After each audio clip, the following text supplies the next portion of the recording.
Hi, Kevin. I just wanted to thank you for your very detailed and thorough report that you had on your consent form.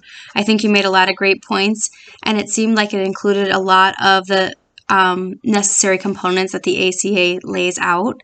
I noticed that you said one of the things that seemed absent from that form was having a spot for child or people who had mental disabilities that weren't able to sign for it themselves.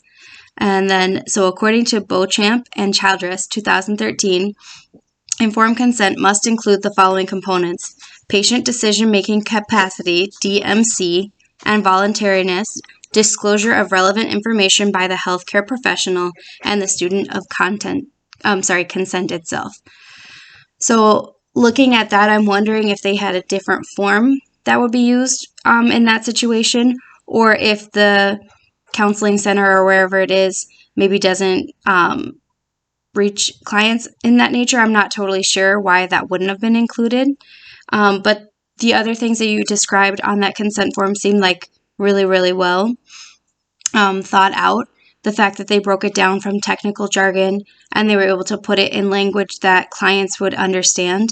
The fact that the counselor would be able to go through it with the client and help them to be able to make an informed decision if that is going to be the right place for them. You mentioned that they laid out what the cancellation policy would be, also what would happen if the counselor needed to be gone for a certain amount of time, but that they did not mention what would happen in the case of a death of a counselor.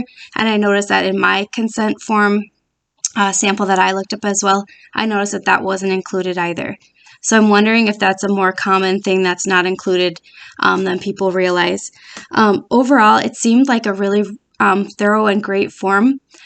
I noticed that you said that it also had a few technical errors, some punctuation and grammar, things that you would probably try to improve if you were going to open your own private practice.